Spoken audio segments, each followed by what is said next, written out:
పిల్లలకి స్వేచ్ఛ ఇస్తే చెడిపోతారా? అసలు స్వేచ్ఛనివ్వాలా వద్దా? ఫ్రీడమ్ ఇవ్వాలా వద్దా? అనేది ఈరోజు సమస్య.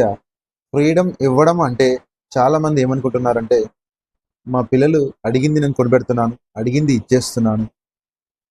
ఆళ్ళ లైఫ్‌లో ఏది తక్కువ లేకుండా నేను చూసుకోవాలి అని మాత్రం ఆలోచిస్తున్నారు. అసలు ఫ్రీడమ్ అంటే ఏంటి? మన లైఫ్ ఎగ్జాంపుల్ ఒకటి చెప్తానండి. ఒక కార్ కొంటున్నామండి ఈ రోజుల్లో. కార్ కొంటే దాని యొక్క స్పీడ్ ఎంత పోతుంది? దాని స్ట్రెంత్ ఏంటి? ఓకే. ఎంత మైలేజ్ వస్తుంది చూస్తున్నాం. బట్ ఒక్కటే కండిషన్ ఏంటంటే, అంత పెద్ద కార్‌కి కూడా బ్రేక్ అంటూ ఉంటుంది. స్టీరింగ్ అంటూ ఉంటుంది.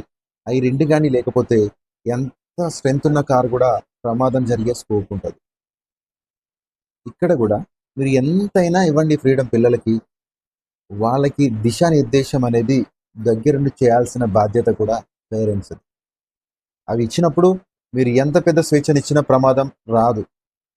ఈ డైరెక్షన్ లేకుండా మీరు ఎంతైనా ఇవ్వండి, అది 100% బ్రేకులు లేని కారు మాదిరిగానే ఎక్కడైనా అపాయం జరగొచ్చు. ధన్యవాదాలు.